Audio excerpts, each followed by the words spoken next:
पापा तुमने शादी से पहले फोन पे बात करी थी? हाँ बेटा करी तो थी यार। तो फिर चूतिया कैसे बन गई? जब तेरी अम्मा से पहली बार फोन पे बात हुई ना तो इसकी आवाज इतनी मीठी सुरीली और इतनी हल्की आवाज थी कि मेरे कानों में जो समझ ले बेटा रस घुल गया था कभी। अब तो फंसे हुए बात के जाती है। जब लड़कियां बेटा फोन पे बात करती हैं ना तो बात करने का उनका नजरिया ही अलग हो जाता है, वो अपनी वॉइस को चेंज कर लेती हैं। और तेरी अम्मा की बातों में तो इतनी हमदर्दी, इतना अपनापन और इतना प्यार था कि बेटा मैं पतले गू की तरह फैल गया था। जब बेटा वो कहीं शादी में जाती थी ना तो मुझसे इजाजत लेती थी, कहती थी मैं शादी में चली जाऊं। अगर उसे रिश्तेदारी में कहीं जाना है तो भी मेरी इजाजत लेती थी। अगर यहाँ तक कि छत पे भी चढ़ना होता था ना तो मेरी इजाजत लेती थी। अगर कभी जैसे मार्केट में जाने के लिए कह रही और मैंने मना कर दिया कि मत जा तो जाती नहीं थी।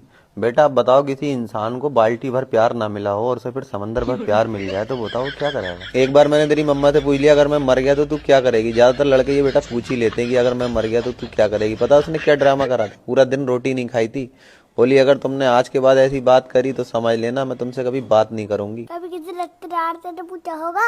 जब भी रिश्तेदारों से बेटा मैंने उसके बारे में बात करी तो सबने एक ही बात बोली कि लड़की तो गाय है गाय। उनसे चल के कहा कि तुम्हारी गाय अन्नू बकरा कैसे बन गई? मैं बेटा गया था, मैंने उनसे कही, मैंने कि तुम तो कहते थे कि लड़की गाय है गाय, तो बोले बेटा हम तो अब भी कह रहे हैं लड़की गाय है, लेकिन तुमने सुनी कहाँ थी पूरी बात। हम तो ये कह रहे थे कि मरखन्नी गाय है।